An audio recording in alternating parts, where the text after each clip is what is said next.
Hello and welcome back to TCM Howzat, your one-stop shop to discuss all the week's cricketing news. And in good cricketing news this week, England have drawn the Ashes and the series has ended 2-2. We are going to be delving into all of that, as well as Stuart Broad's retirement and what we can expect from the month of August in the cricketing calendar. Get ready, because we're going to mention the 100. Joining me for this one is the Southern Brave Ultra, Harrison Burridge, and journalist and Durham media man Rob Rush, the usual suspects. Before we come on to the 100 and everything in August, let's focus on what a test match we have seen at the Oval on the past couple of days.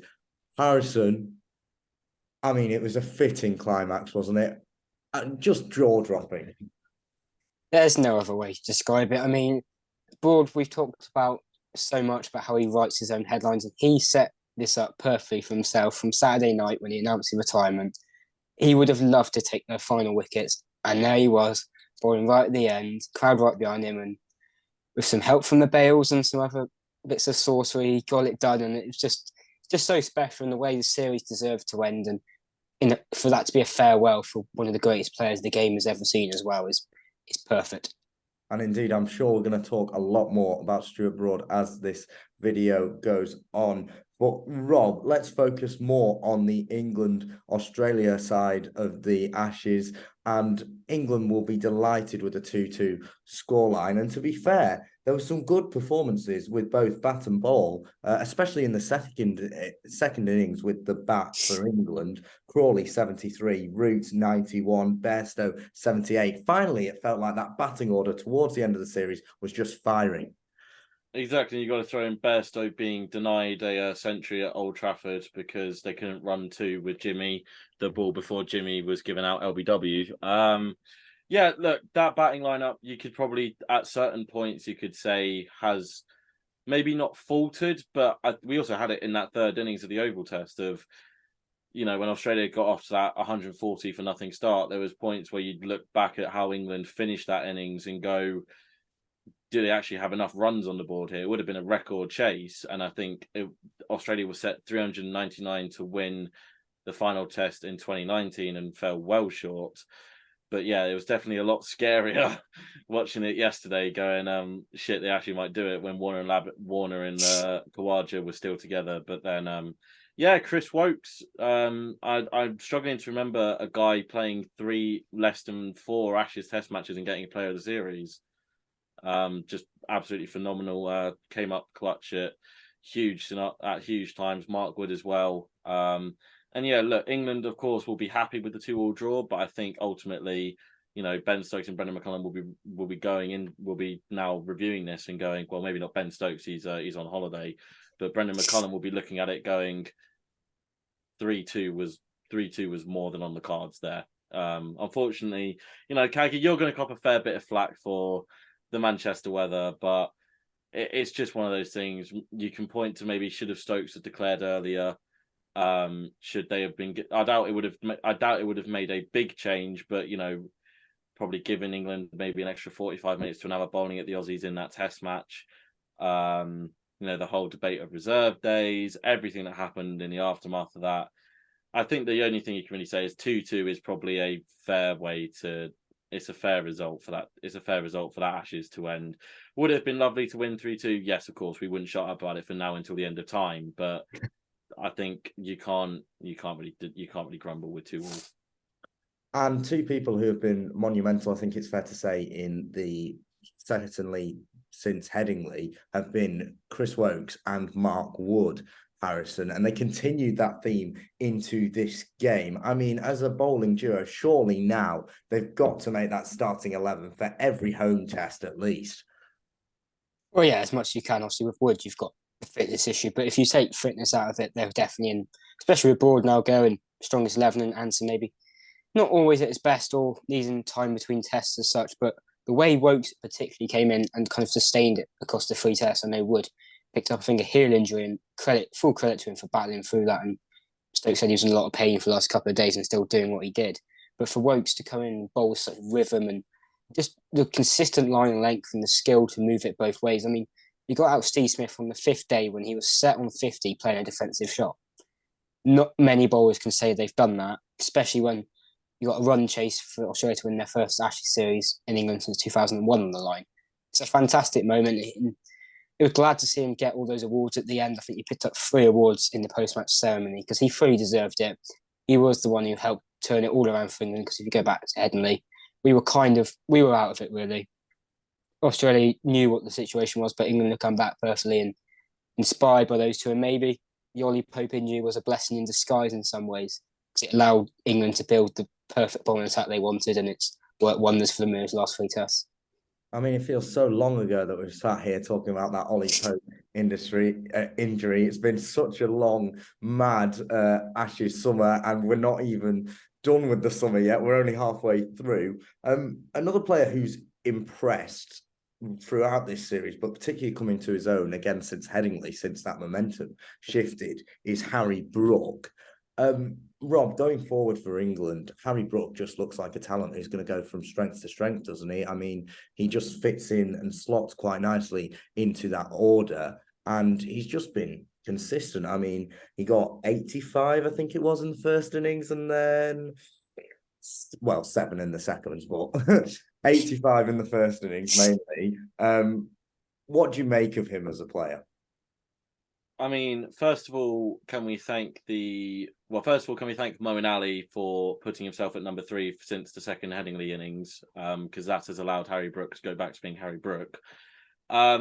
Look, I think the thing that makes it all better is that in a time where franchise cricket is now starting to dominate the cricket calendar, Harry Brook is now openly saying, fuck franchise cricket, I want to play for England. And he's probably going to be the first player to sign a multi-year central contract to play for England. And that is amazing to see, that England are going to be able to tie down the next big thing in Test cricket for them. You know, we've had Joe Root since when did he make his Test debut? 2012, 2011, I want to say, something like that. So we've been blessed with 11 to 12 years of Joe Root playing Test match cricket, and Harry Brook is probably going to be that next player to do so. You know, we've got Ollie Pope. Just to think, you know, it will be sad when this era does come to an end, but we're going to have Ollie Pope, Dan Lawrence, and Harry Brook in that England middle order. If we're going to carry on playing Bazball, those are 3 batters that are going to be very enjoyable to watch. But yeah, specifically on Brook, like, he is the next big thing. Why he was asked to move up to 3 in the first place was suicidal. Alex pointed out I think the only one of these he's been on in a while, that it was stupid to be up for him to ask to bat 3. My personal thing would is, if Ben Stokes can't bowl, he should be batting 3. You know, that arguably gives England a better balance than it did Moeen Ali being at 3. But yeah, look, as for a guy who's going into his first Ashes series, he's only been in Test cricket for about a year. There's a lot for the setup, being able to give him the confidence and the positivity in order to go out there and play his own game. It still does come down to Harry Brook to perform with the bat when he needs to. And look, he'll be disappointed at the 7 in the second innings. There'll be a couple of innings, you know, where he'll look back and gone, should have scored a few more runs. But overall, for a first foray into Ashes cricket, I think he's settled in quite nicely. And long live the medium pace. I'm all for anything that pisses Ricky Ponting off. So when we're next down in Australia, I want to see Harry Brook opening the bowling, please. Thank you very much. Let's speak about things that piss Ricky Ponting off a little bit more, because there was that whole thing with the old ball and the new ball. Now, we're all totally unbiased over here, and we wouldn't say anything about how that went.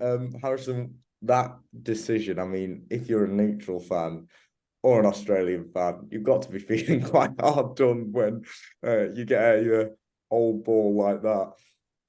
Yeah, Ricky Ponting's being hard done by being called Pointing again by yourself, but it's the northern accent. I can't help it. But yeah, personally, I didn't see the ball change happen, but when I've only seen the pictures on social media, and it is a particularly odd one, because I'm not really a fan of ball changes as it is, but it was clear that one needs to be changed. I think it happened when Khawaja got hit on the head, and a chunk had gone out of shape. So that's fair enough. It wasn't like a team trying to get it changed, but for the umpires to choose that replacement ball, which had basically a lot of the lacquer and the colour darkness still on it, and like Khawaja has pointed out in an interview, the writing on it as well, I'm quite baffled how they've come to this conclusion. But at the same time, I'm delighted because it helped a lot in England winning. But I can understand where Ricky's coming from, because that should never have happened. but we've seen Joel Wilson and Kumar Masima make some dodgy decisions over the years, and maybe it isn't so surprising that a little basic error has happened in that sense, because when you see the two balls next to each other, they are not of the same time period. Because I think it was about 40 overs or something England had it changed. That ball would not be 40 overs old, even if you started with it and looked after it as well as you could. It would not happen. It's just a baffling thing. Yeah, thank you, Joel Wilson and Kumar for that, because that's We owe brilliant. a lot to Joe Wilson and Kumar Dharmasena for the We past few do, years. we do. They are our heroes, our secret agents in disguise. Before we move on to more pressing matters and Stuart Broad, who, God forbid, I don't really want to talk about it because in my head he's still going to play Test cricket for years. A word on two players. First, Rob, Moeen Ali. He came back in for this series, and he's been, I think, sensational and given balance to the side, arguably. And then Jimmy Anderson, who's looked a little bit undercooked, but looked quite all right in that final game. I think it's fair to say. What do you make of those two and their bowling performance, and of course for Moeen with the bat at 3?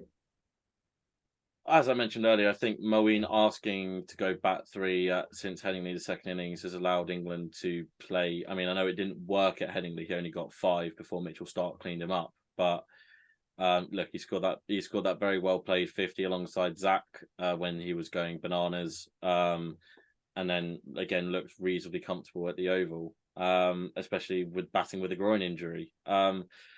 Look.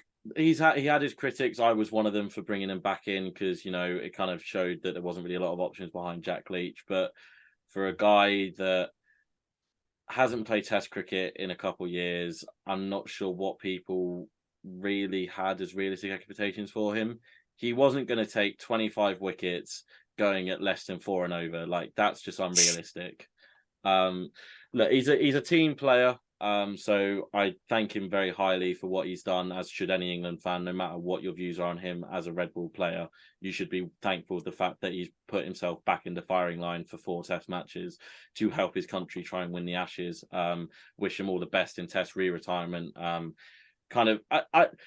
It's a little bit, I think, of it's a microcosm of his career, this final Test, because he kind of goes out under the radar. Everything is about Stuart Broad retiring and everything like that. And Moeen Ali is another. He just kind of, obviously Sky did a nice interview with him at the end, but he now just drifts back I into think he'd Test like re-retirement. that, though. Yeah, it's it's Moeen as a character. It's Moeen as a character. Kind of, it's nice. He's not. He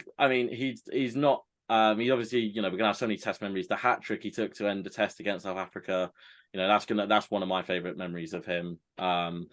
Yeah, I'm very thankful for him. And yeah, he's done well the last half of the Ashes. The last half of the Ashes has been a lot better for him than the first half.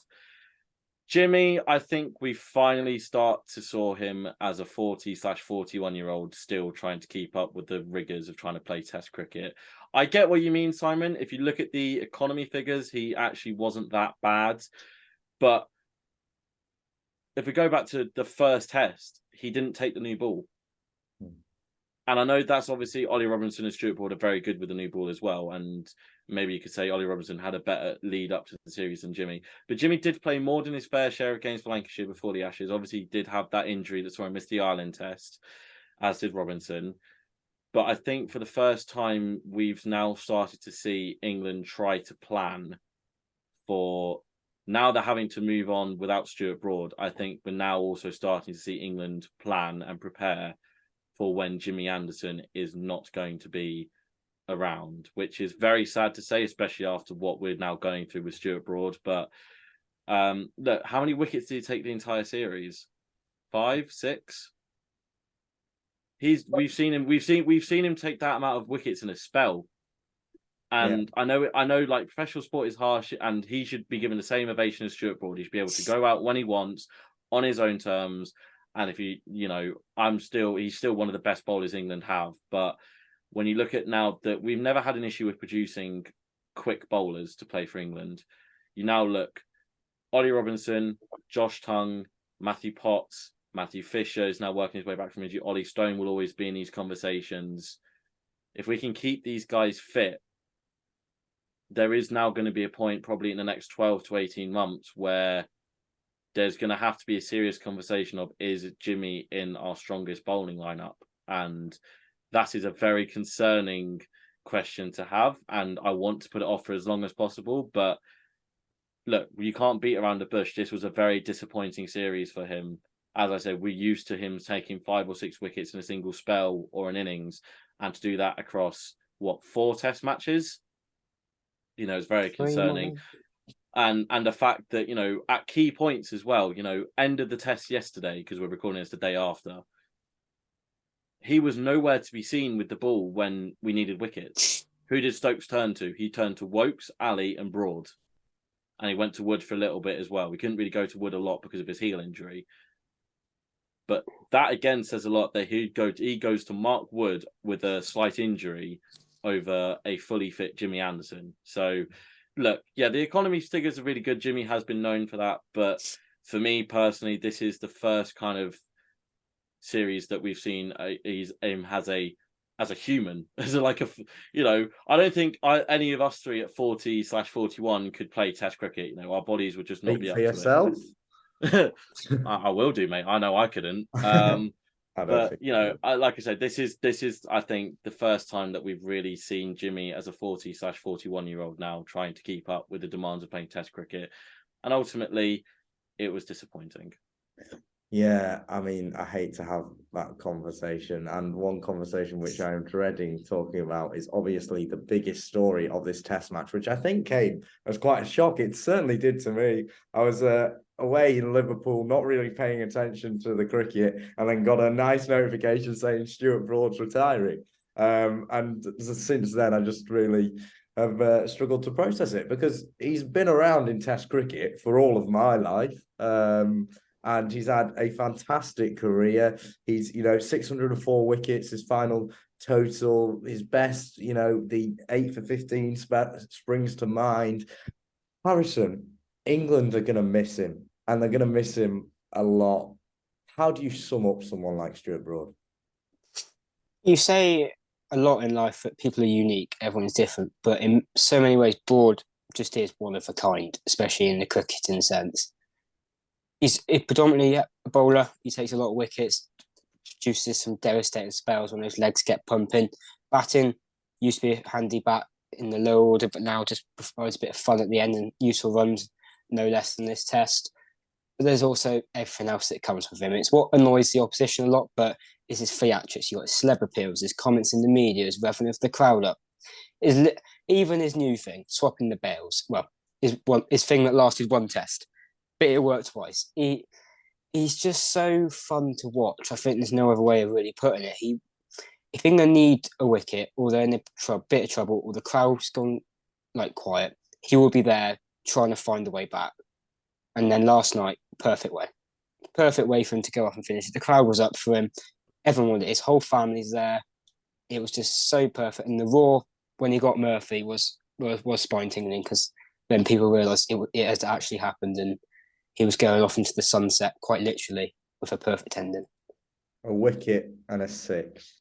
I mean, it doesn't get much better than that. Lots of memories, of course, from across the years of Stuart Broad. Rob, if you could pick one memory for you, what would stand out? Why are you doing this, man? That's an impossible question. It is impossible. There are too many. I dread for what you're going to ask us when we have to do the Jimmy retirement. We don't have to do the Jimmy thing. It's never happening.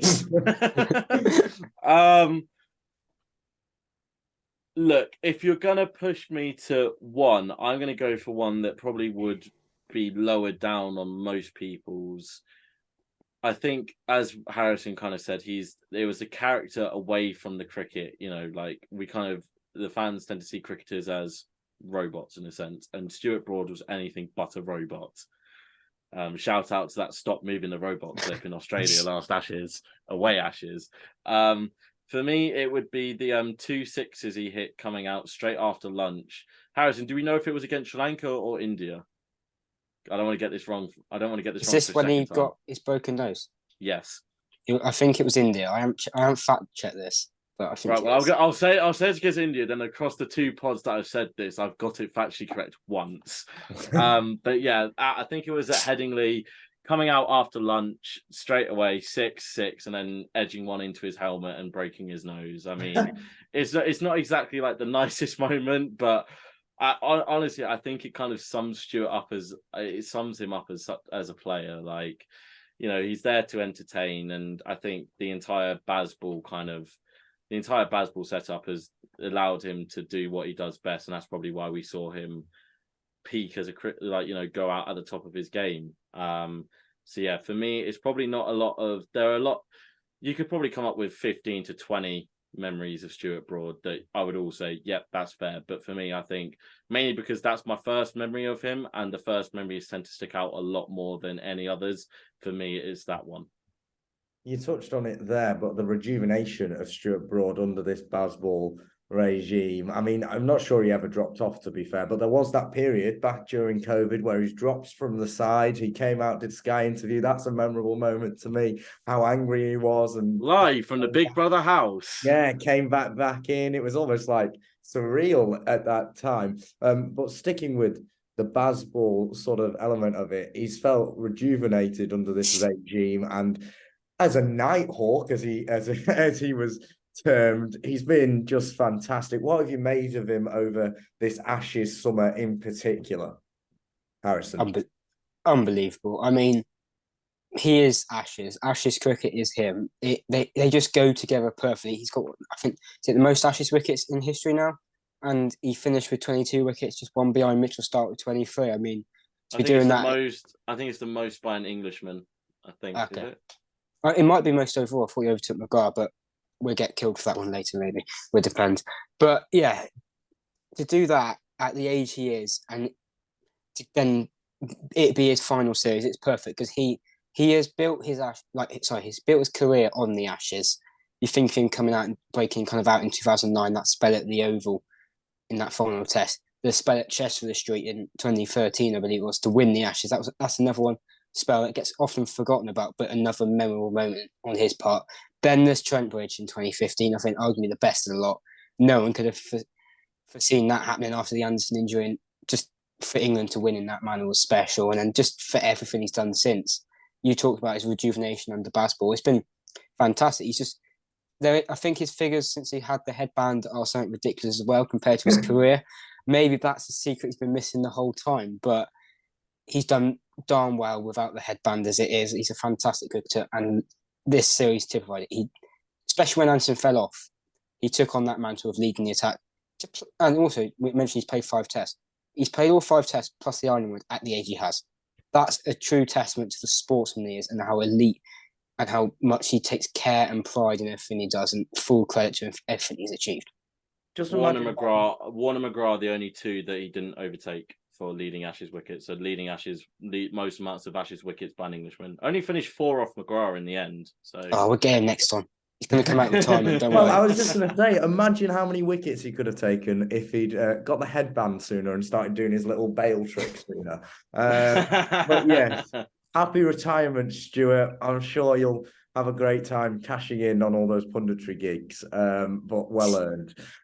Right, let's turn back to the Ashes then, and the Ashes series as a whole, and some reflections on it as an Ashes summer, both men's and women's, both ending in draws. I'm going to push you here both for a moment of your summer and the moment of these test matches and the women's Ashes series. Harrison, I'll come to you first. What are you going to go for? You did. Moment of I'll start with the women's series. The moment has to be, oh my god, it's like the win at Lords in the T20 is right up there. But to win a T20 series against Australia full stop to keep the Ashes alive, fantastic. It will have to be the ODI at Bristol, the bit at the back end with Heather Knight and Kate Costa, pulling them back over line and straight back into the Ashes as it was then, I believe. Yeah, they were level after that game. So that was the one for the women. I mean, the men. Where do you start? I think is the main one. But it does sound cliche after the last week, but it's going to have to be Stuart Broad taking the final wicket. It's just perfect for me, for someone I've kind of idolised my whole life and enjoy watching my whole life. To see that happen and to end in that manner was fantastic, I think.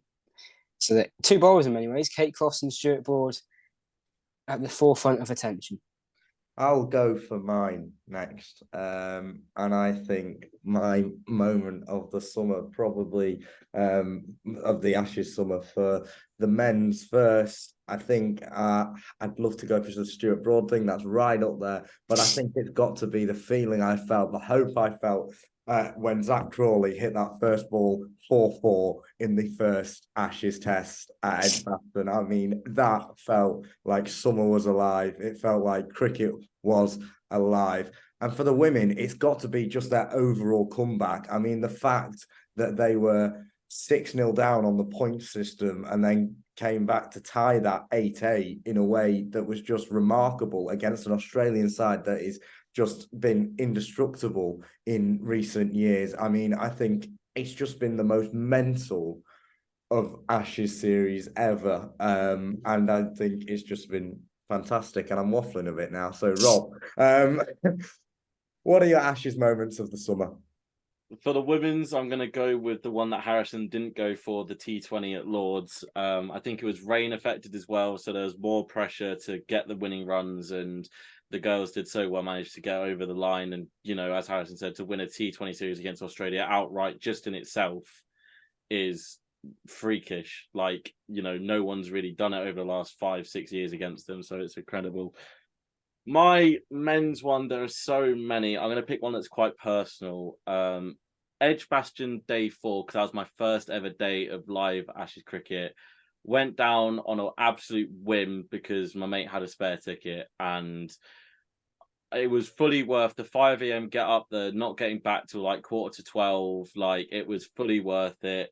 You know, being in the Holly stand, you know, shouting various things at certain members of the crowd, which I will not repeat here because otherwise I fear that the Aussies will be coming for me.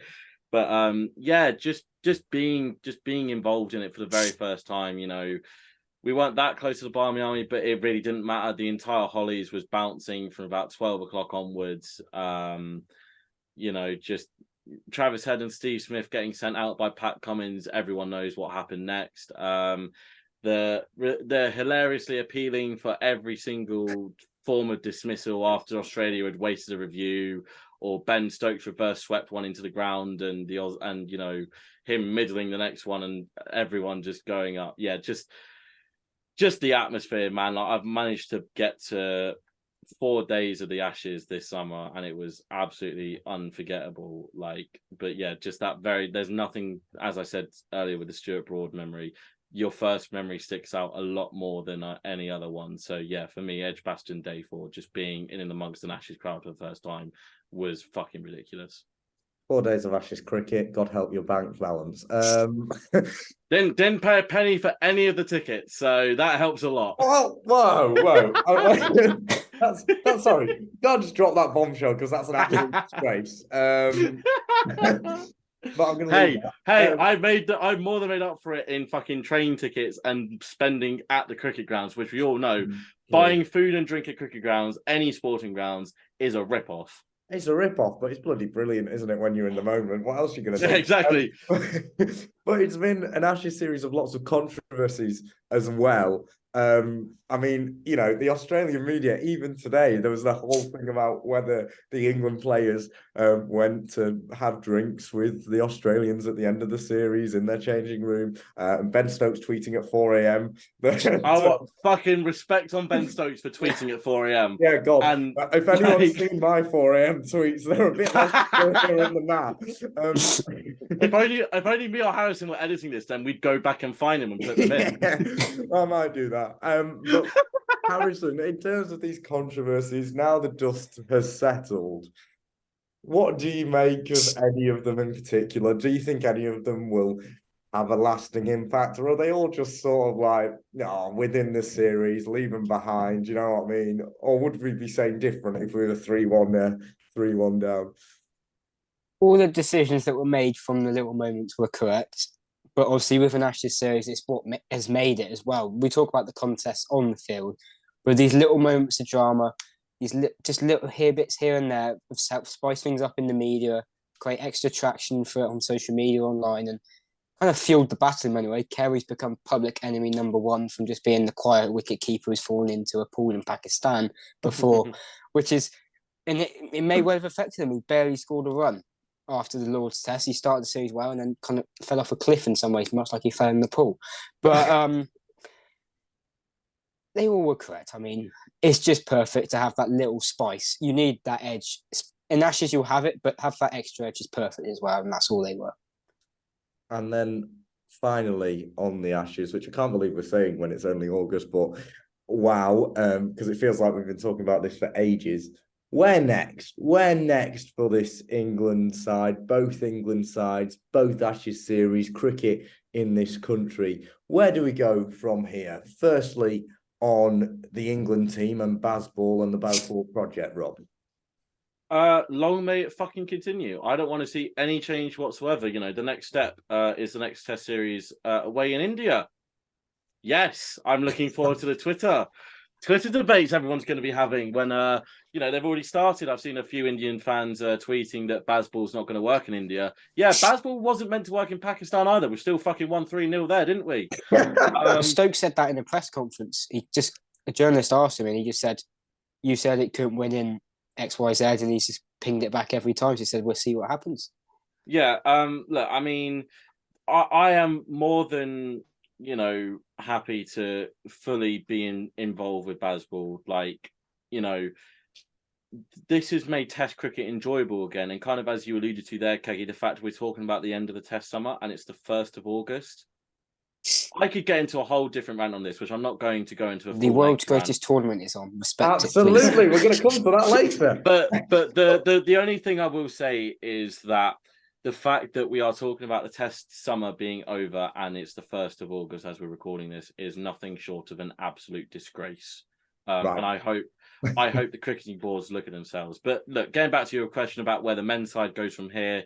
It's a tour of India next. I like you say, as jokes aside, with the Twitter spats that are going to ensue, look, India are probably the next biggest challenge for this Bazball kind of group after Australia, and then you maybe would put Pakistan on there because Pakistan is known for producing very benign pitches, kind of 600 play 700, and then it just ends in a draw. England somehow forcing a 3-0 series win is remarkable. I look forward to who they're going to pick because it's going to be mainly spinners that are going to be in this side. Sky were floating around kind of the main 4 or 5. We think Jack Leach is going to be back. Then you're looking at Will Jacks, Ryan Ahmed, Liam Dawson, and this also looks to be potentially a chance to look at that seam replacement for Jimmy Anderson. You've got Mark Wood there. Mark Wood probably should be a lock in that team for India as your pace option. Ollie Stone went well last time we toured there during COVID. Matthew Potts still takes wickets for fun in County Championship Div 2. Josh Tongue deserves a better look as well after only getting one Ashes Test, doing quite well and then not getting another go afterwards. I think he kind of fell victim to the being 2-0 down and not being really in a position to give a young player game time. So yeah, look, I'm really looking forward to that side of things. You look at that India side, it still is very good for all the jokes we will inevitably be putting out from about December onwards about how Harry Brook is better than Virat Kohli ever was and ever will be. Look, their side is absolutely phenomenal. They've got very good players all over the board. Jasprit Bumrah is just now coming back to full fitness as well, just in time for the World Cup. So he'll probably play some part in the Test as well. It's going to be a fascinating series. And I think India... We didn't really see it from Australia in the Ashes. There was maybe a little bit at Headingley where Australia went at a fair few runs and over trying to put some pressure on England. But apart from that, Australia just played the old-fashioned Test cricket. I do feel like India could present a bit of a bigger challenge in terms of I think they might try and match us with Bazball. Let me correct myself. You can't match Bazball because Bazball is unmatched. You cannot do it how we do it. But India will be trying to do something similar. They'll be trying to go at 4 and over. They'll be trying the funky fields to try and get people out. My only request is do not produce any pitches that see a Test match done inside 2 days and which Joe Root can bungle a 5-foot on. Hey, please. Joe Root. That was the greatest morning of my life. as a So as what? a as Joe a as Root a is test allowed. Joe Root is allowed to bungle a 5 foot. 5 foot. as And a if it's as a test purist, that pitch was fucking atrocious and should and have seen listen, India Joe drop Root's allowed so to. much. Joe Root's allowed to bungle a 5 foot, and if it's free to air on Channel 4 in the middle of winter in a pandemic, I do not care. Let's turn back to England, Australia. Final word on this, Harrison, in terms of the lasting legacy of these Ashes series and what it has done for cricket in this country. We talk a lot about 2005, lots of comparisons. Where do you think this will take interest for cricket in this country? It's grown massively on the women's side of things. I mean, just look at the crowds they drew in for every single game. I think, what was it? All the ODIs were sold out, big crowds in for the T20s as well. And there's, I think, a record crowd for the Test match as well compared to the last one down in Taunton, which, I mean, it's all fantastic. It's going in the right areas. With the 100 this month, I think they said there was you could tell the crowds were different when they looked to them, especially from the women's game earlier. And you hope the interest from the Ashes drives people as well, especially on the women's side, to go explore this cricket as well, because it's all cricket at the end of the day. It's the same, basically the same thing, what we love and what we enjoy doing so much. But from the women's side, it's grown exponentially this summer.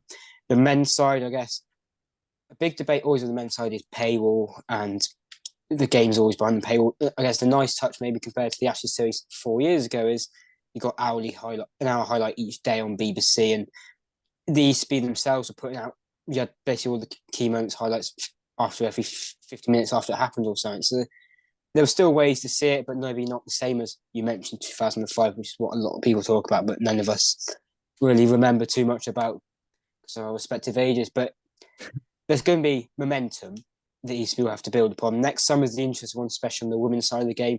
Can you attract the same crowds when it's not Australia? I think they've got New Zealand as their main opponents. I can't remember who the other team they're playing is as well. But then England all a bit over the place next summer. They've got a World Cup in West Indies and USA in the middle of the summer and bits and pieces. So it's just, for England, we know the crowd's going to be sellouts, for the men at least. That's a foregone conclusion. It's just, can they keep entertaining in the same way and playing cricket that will inevitably inspire future generations? Well, I think I speak for all of us when we say we have certainly been entertained over the past 5 weeks. Now, we've alluded to it a lot over the course of this video so far, but for the first time on this channel so far, it's time to mention the 100. Don't worry, County fans, we're also going to get to the Metro Bank One Day Cup, so you can skip ahead to that bit if you want to. But Harrison, we are sitting here on the 1st of August. The Trent Rockets currently taking on the Southern Brave. I know you're a big advocate of this tournament. How excited are you for it to get underway in this third year? Very. I just love the element sometimes that franchise cricket can throw up. As I kind of alluded to a moment ago, I just love all forms of cricket, really. It's what brings joy to me. And I've got it on in the background here, and Luke Wood and Sam Cook have opened the bowling really well for Trent Rockets. Just seeing, because a lot T20 cricket or short form cricket gets a bad rap for batters. A lot of people like to coin it as hitting sixes and slogging balls all the time, and it's just a run fest. But we're seeing here runs are hard to come by. The 29 of 26 balls now. The Brave in reply. There is a side that are there for the bowlers, and that's what I enjoy just about it as well. It's the tactical contest, and whilst the 100 on the men's side doesn't have the big names, the women's side in particular, I mean, the game this afternoon, you have Smithy Mandana, Maitland Brown and Chloe Trine as the overseas for the Brave, as well as Danny Wyatt, Anya Shrubsole and other names. And then look at Trent Rockets, Natsira Bunt. I mean, she's just had the Ashes. She's currently number one talking point. Another one who's talking point, Harmanpreet Kaur in the women's game, who's playing for the Rockets, Lizelle Lee. It's just so many cricketers, Catherine Siver Brunt as well. It's just such an enjoyable festival of cricket from my perspective, at least. I know it's not shared by a lot of people that are fans of county cricket as well, but I enjoy this month. And that's all I can really say about it. But also, everything is fantastic. Rob, I sense perhaps you're not sharing Harrison's optimism. Where do you stand on the 100? What are you thinking for this third edition? And yeah, so just sort of gauging where you're at with it. I said this from the start of the 100. I said it in multiple group chats. I see the positives of it, and obviously the women's side of the game. It literally, you cannot state how much it has had such a positive impact on that side of the game. However, the negatives are very clear and very stark. They're well documented, so I'm not going to drag those up again because everyone knows what they are. Even if you are the ultimate 100 enthusiast, you know the negative side of it. You're not helped by Rashid Khan dropping out the eve of the tournament. You're not helped by people. I don't think Glenn Maxwell is involved this year. I think there have been a fair few other players that have been withdrawn to manage work schedules ahead of a World Cup this year. And maybe it links into the entire cricketing calendar, which we probably will end up doing like a 2-hour podcast on at some point because there is that much to talk about. Look, there is no question in my mind, this edition is make or break for the 100. If this series goes really well, I think we will see it see out its contract. However, if it goes poorly, then, there is a lot of media attention about the fact that potentially both the 100 and the Blast could be scrapped and merged pretty much together to make a franchise-based T20 tournament in England. So, look, it's very... I know on this podcast, I've had my fair bit of controversial or out there statements. So I'm not going to make that money on this one because mainly for the sake of my own mentions, please don't come for me on Twitter. Look, there are positives, there are negatives. If you're going to the cricket, if you're going to go watch 100 games, I probably will be going to a few of them because I'm a cricket fan first and foremost. It's a good social opportunity to meet up with mates and have a few drinks and enjoy a night out. Go and enjoy the cricket. Go and have some fun. If you're not going to watch it, that's fine. Enjoy the Metrobank One Day Cup. I would also be following that. Just don't be an arsehole on social media and try and shove it down everyone's throats why the 100 is a failure. Like, cricket Twitter has gone way too much towards football Twitter recently in the past few years about tribalism and if I'm right, you're wrong. And if you're right, I'm wrong type culture. No, there doesn't seem to be a world. I think it's just Twitter or X in general now. Like nothing is able to exist together. Like, the whole thing of the 100 is good for the women's game, but the men's side of the game is not helped by people dropping out. People don't seem to accept that those two statements can be mutually exclusive and they can both be true at the same time. So for me, this edition of the 100 is make or break. Especially with Richard Gould and I think it's Richard Thompson at the ECB, both of whom weren't big fans of the 100 to begin with, or Richard Gould definitely was not a fan of the 100 to begin with. So, look, if the 100 doesn't do well this year, and I'll be brutally honest, having watched some of this first two games, the crowd size for the women's game didn't look that good. And the start of the Trent Rockets innings against the Southern Brave in the men's game also didn't look that good either. Maybe it's a very good bowling pitch. Don't know. But this is very much make or break territory for this year's edition of the 100. And if it doesn't do well, then I think it's very safe to say it is in serious doubt for its remaining 4 years of its TV deal after this season. So perhaps some unsurprising scepticism there from Rob. Harrison, I think Rob touched on an interesting point there, and I think it was something that the 100 struggled with last year as well, particularly in the men's competition, which is overseas stars and attracting the overseas stars. Because on paper, if you're looking at some of the sides this year, they've not got many big overseas names in them, and there's been a lot of pullouts, definitely from Australia and across the world. Of course, the Indian players, I don't think they're involved at all in the men's side of things either. So is the 100 struggling because, particularly on the men's side, we've talked about success on the women's, but particularly on the men's side, struggling because of the fact they can't attract these overseas players to stay in the tournament? Yeah, I think it's without a doubt. And I think just for the kind of sake of balance here, Elisa Healy and Elise Perry dropped out the women's side, albeit through injury for their respective sides. But some have been injured for the men's side. But I think it's Glenn Maxwell, Mitchell Marsh, and then Rashid Khan just yesterday. They're the three big names that pulled out. And you're attracting all the big names in the draft. You go back to the draft list, you've got the draft list there, and there's big names all over.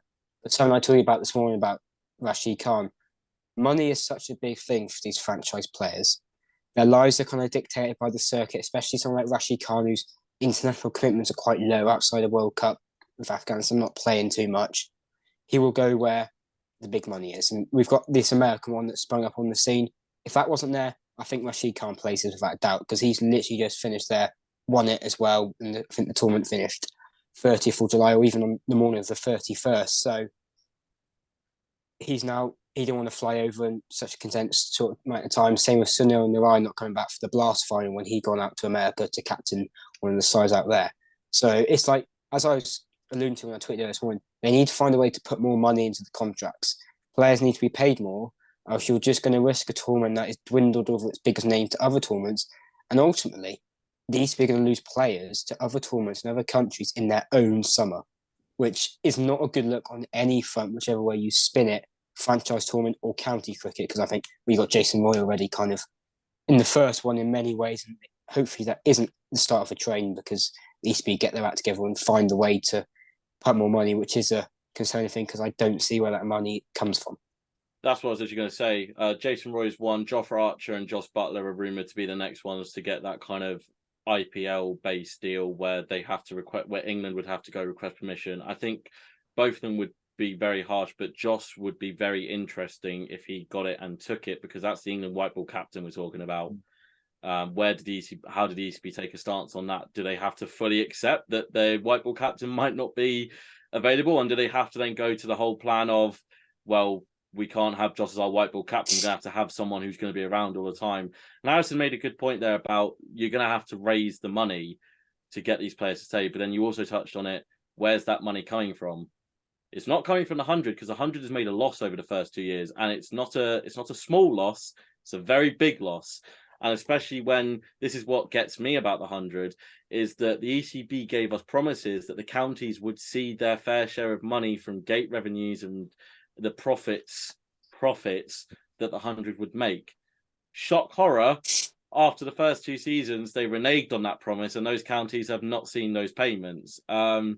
So look, this is why it feeds into you can't help injuries. So on the women's, like, you can't help injuries. Players are going to get injured. It is sport, but yeah, it also doesn't give that great of a look when you're having to call up a bunch of county players midway through the tournament to replace big names. You know, let's take for instance, Nathan Ellis gets injured for London Spirit, or even better, Dan Lawrence gets injured. Dan Lawrence, captain, he's out.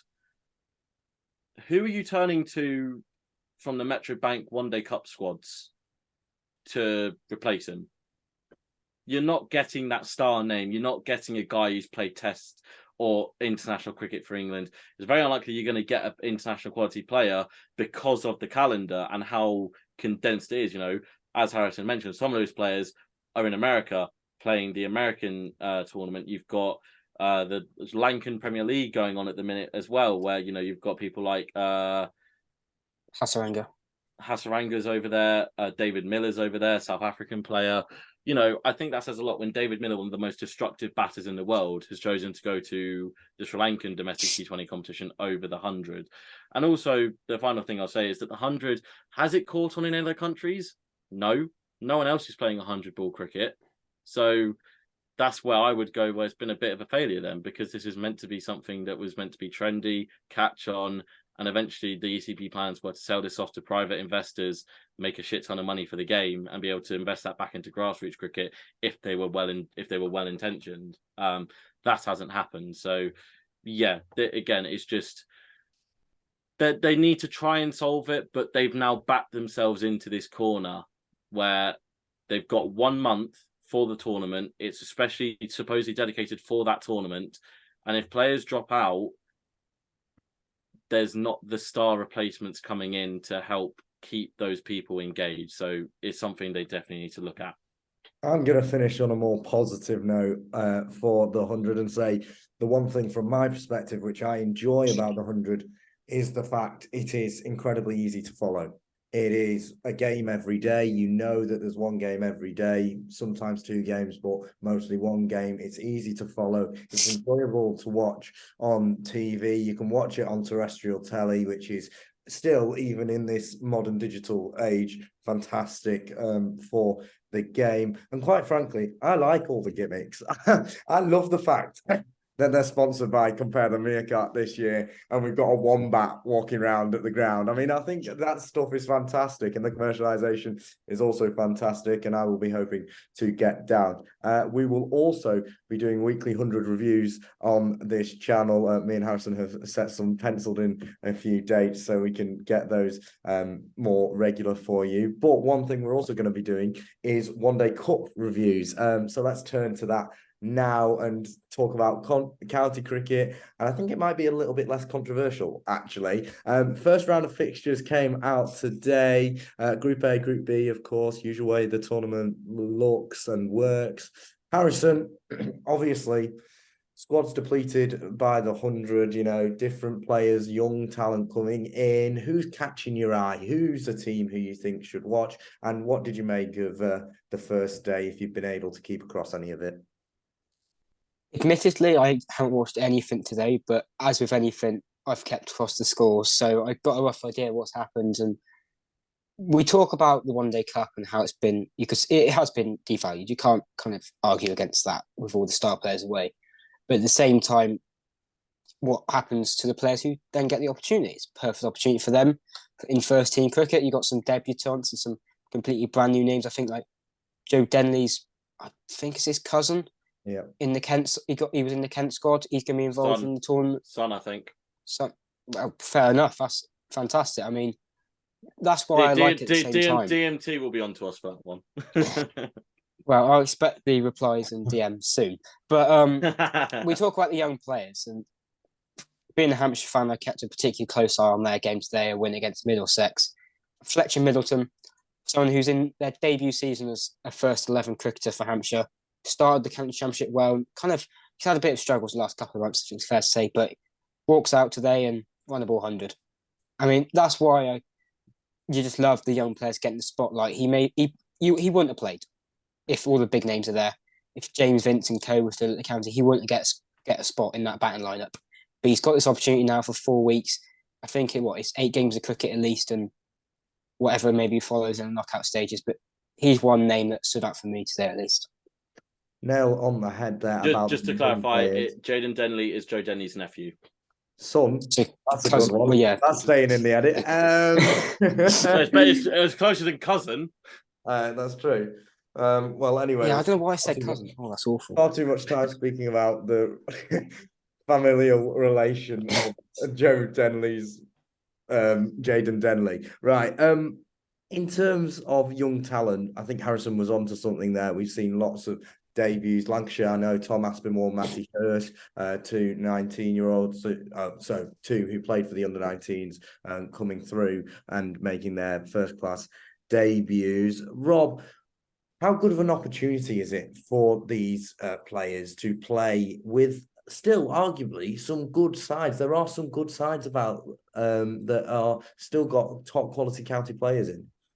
It's a huge opportunity, as it's kind of the pathway now that you're going to get your opportunity to get some first team cricket under your belt and be given an opportunity to maybe use it as a catapult, because use it as a catapult to get into the county side or the T20 side. Because if you can put a good foot, if you do well in the seconds, what do you get? What do you get really? You get 12 man duties. Real. And maybe one opportunity. You got to hit the ground running. Yeah, exactly. And if you don't hit it, you then straight back out. So this is huge for younger players / fringe players. I think we'd be doing it a disservice to call it just a young competition. This is also the chance for the fringe players who are fighting for maybe contracts at the clubs that they're playing for, or looking to advertise themselves to clubs elsewhere. And this is huge for them. Cricket's not this sport where it's not like football. You can't, unless you are the cream of the crop, you really can't bank on cricket being a living for you. You've got to have something lined up post cricket. So, I took a quick look at Gloucestershire's side today. That looks very good. Ollie Price, 116 not out. He's in and around the county side with his brother Tom Price. So he went very well today. I think Gloucestershire could be a team to watch out for as one of the stronger sides in the tournament. Looking at their team, they don't look to have been that heavily affected by 100 call-ups. Maybe they might get a few later on down the line. But as you said, Kaggy, it is huge for the younger players. I know up at Durham. Ben McKinney made his List A debut today. He made his first class debut, first game of the season. Didn't go too well today, but it's all about getting in the team and getting that sort of. People talk about, later players who are older coming into a team, say for experience reasons. These guys aren't going to get. You can't buy experience from a shop. You just, quite frankly, have to go through it to learn stuff about yourself, about your game, what you need to work on, and then how you can improve. So it's huge for these guys. I think is one of those that probably appeals to the cricket purist. I think. I think crowds are probably going to be a little bit down compared to previous years. I'm quite enjoying the fact we're going to go to a fair few outgrounds this year. I know Glamorgan are hosting a game at Nice. Durham are taking a game to South Northumberland, as they always do. Hampshire, we're probably taking a game to maybe the Isle of Wight. I know we've done that in the past, so we're doing that again this year. Middlesex will be at Radlett. I'm not quite sure on. Yeah, I'm not sure where Northampton, Scarborough and York, and then Lancashire, Sedbergh, and Blackpool. I was going to say you guys are Blackpool again. I'm not quite sure where Nottinghamshire, Northamptonshire. Sorry, I'm not sure where their outground might be, but I've been to Nottingham's outground. I just can't really remember what it was called. But I think this is what I mean. There's a niche. There's a niche amongst cricket fans for going to outground cricket. So I'm really looking forward to seeing the very wholesome, tweets about people going to outgrounds for the first time, and hopefully the weather plays nice and we can get full cricket on for both the One Day Cup and the 100, because I think we've had enough years of cricket being ruined by rain in this country that we deserve kind of a full month of cricket being able to be played. I looked across most of the scorecards today, didn't manage to catch any of the live streams. But yeah, looked to be off to a pretty good start. There seemed to be some pretty close games, some very good batting performances. Unfortunately, Lancashire and Essex fell to the rain. I think we were going to win that. Just want to point that out. You were late getting on as well, because you were reduced to about 36 overs aside. So and then had to can it midway through Essex's innings. I think Essex are also a team to look out for. They're ones that have not been too impacted, I don't think, by players not coming up. They're not playing Sir Alistair Cook, so that gives a chance for Feroz Kushi at the top of the order to carry on where he did in the Blast side. So yeah, look, I think for those of us who are really, really into our cricket and are really big fans and want to see where this next generation of players might come from, you've got the One Day Cup there to go and watch and really look and maybe do a little bit of analysis yourself. And also, if you really enjoy watching some star power, hey, you've got the 100 on, and you've got the 100 on from about mid-afternoon onwards, where you can watch some of the best guys. So I think, that it works nicely in tandem there. And again, that is all I'll say before eventually people start coming for me on Twitter. I think an interesting point to make is that I've seen a couple of people saying online today that it's the end of the cricket season. Oh, it's the end of the cricket season. Well, I don't know about you, but I've got Metro Bank fever. I'm loving the 100, and I've got cricket to watch every single day. I'm going to both the 100 and the One Day Cup, and I think it's going to be absolutely bloody brilliant. And to those people, I would say, come on, get over yourself. Just enjoy the cricket. Whatever cricket you want to enjoy, just enjoy it this August. Before we move on, let's talk about the tables in the Metro Bank One Day Cup. Wins for Hampshire and Kent send them to first and second with 2 points in Group A. Essex and Lancashire 1 point apiece there, third and fourth. Worcestershire winning in Group B. Yeah, Worcestershire and Gloucestershire winning in Group B. And then, of course, there's only been 2 games played in Group B, but more to come. And as I say, we will be dissecting all of the One Day Cup as well here on the channel. So please do make sure to subscribe for all that. Hopefully we'll have some more YouTube content coming your way this August. Right. That is about all we've got time for on this week's TCM Howzat. My thanks to Rob and Harrison, as always, for joining us for a great discussion about the Ashes and everything else, putting the world to rights as usual. If you enjoyed, please like and subscribe, and we will see you in the next one.